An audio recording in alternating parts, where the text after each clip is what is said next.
Welcome to this explainer. Today, we're diving into a hidden in plain sight mystery behind some of the world's most famous, enduring, and frankly, most valuable brands. Have you ever looked at a globally recognized logo and wondered, where on earth did that specific design actually come from? We so often assume that behind every iconic corporate identity is a team of visionary artists just laboring over typography for months on end. But today, we're going to uncover a billion-dollar logo secret that proves the truth is far more fascinating, and honestly, a whole lot more ordinary than you might think. Okay, let's dive into this. Think about the iconic, flowing cursive of the Coca-Cola logo, and that legendary signature oval of the Ford Motor Company. Both of them feature this elegant, sweeping script that feels incredibly custom, right? Like it was carefully crafted to convey tradition and fluidity. So, what did the original designers of these two legendary corporate emblems actually have in common? Well, here's the incredible twist. Absolutely neither of them were professional graphic designers or typographers. No way. In fact, those custom-looking, beautiful logos weren't custom designs at all. They were actually just the completely standard, incredibly mundane, everyday business handwriting of the 19th century. What we view today as bespoke branding was, at the time, literally the absolute equivalent of typing something in Times New Roman. Section 1. Smooth pebbles and steel pans, the origin of a new script.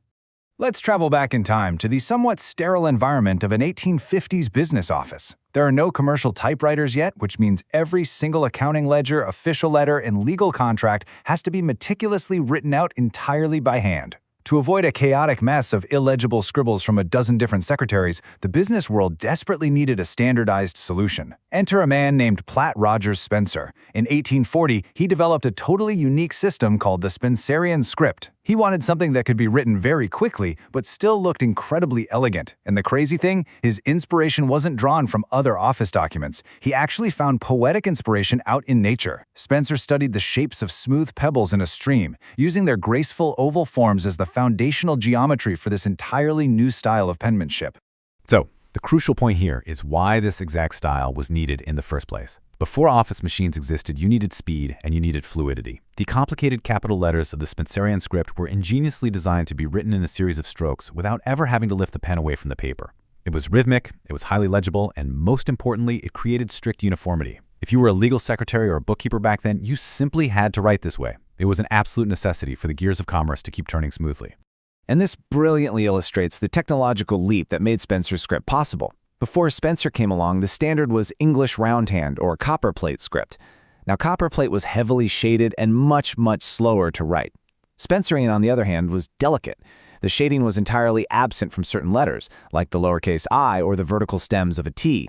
But to achieve this delicate, rapid script with its signature 52-degree slant, writers had to transition away from old, clunky quill pens. The evolution of Spencerian script was directly tied to the newly available higher-quality steel pens that could finally handle this rapid, angled, and continuous writing style.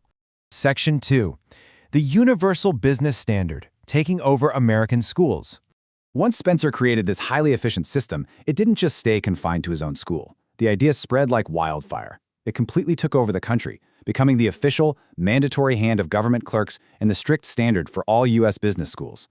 To give you an idea of the massive cultural dominance of this handwriting trend, listen to this quote. President James A. Garfield actually called the Spencerian script, quote, the pride of our country and the model of our schools. It wasn't just a way of writing anymore. It was viewed as an essential American educational achievement. It was literally everywhere. And this momentum quickly built into an unstoppable corporate force. Sadly, Platt Rogers Spencer passed away in 1864, just before seeing the true peak of a script's success. However, in 1866, his sons published his previously unreleased book, The Spencerian Key to Practical Penmanship, and this publication cemented the script as the undisputed standard right across the United States. It became the definitive rulebook for American corporate calligraphy. Section 3. From ledgers to global brands, the unintentional designers. So how exactly did an incredibly strict, standardized business handwriting style end up plastered across billions of consumer products worldwide?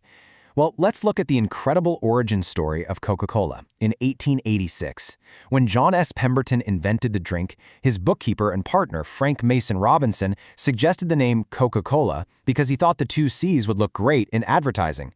But here's the kicker. Robinson didn't go out and hire an ad agency to draw it. He just took his pen and wrote out the name using the exact same everyday Spencerian penmanship he used to balance the accounting ledgers. That is it. The world's most famous logo is simply a 19th century bookkeeper's daily handwriting. And that brings us to a fascinating parallel with another massive global brand. Before he was a pioneering automotive industrialist, Henry Ford actually attended the Bryant and Stratton Business College. And what do you think was the absolute mandatory standard of writing taught at that business school? You guessed it for sure, Spencerian script. Ford was rigorously trained in this exact method of penmanship. So when it came time to formalize the Ford logo between 1909 and 1911, which predates the later simplifications in 1927, that famous cursive signature inside the oval was born directly from that early training. The Ford logo wasn't some groundbreaking artistic endeavor, it was simply a reflection of standard early 20th century corporate handwriting that Henry Ford himself had been formally educated in. He was essentially just doing his homework. Section 4. The Rise of the Typewriter, the Death of a Script. Of course, nothing lasts forever, especially in business technology. The first blow to Spencerian script actually came from within the realm of handwriting itself. While Spencerian was rhythmic and elegant with its complex capital letters, society started needing something even faster. Telegraphers needed a simpler way to rapidly translate Morse code directly into writing without having to focus on graceful ovals. This modern need led to the rise of the Palmer method, which basically simplified the Spencerian style into an even speedier, less decorative method that eventually replaced it in primary schools altogether. But the real final nail in the coffin? The machine age.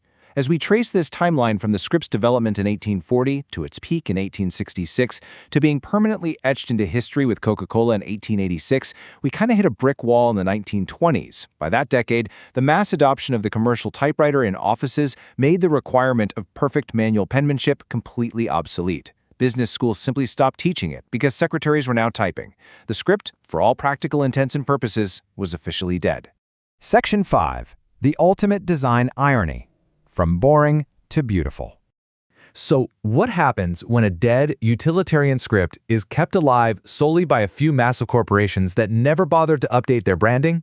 Well, this is the absolute incredible irony of how marketing and time can completely change our perception of design.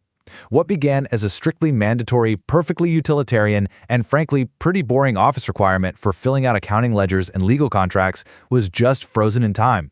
Because mega brands like Coca-Cola and Ford preserved it, Spencerian script evolved in the public consciousness.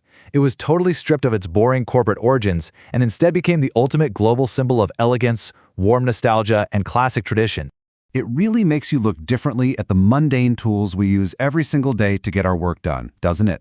If a 19th century accountant's standard handwriting could become a multi-billion-dollar symbol of classic Americana, it leaves you wondering what boring, everyday, strictly utilitarian office standard of today will become the elegant, nostalgic logo of tomorrow.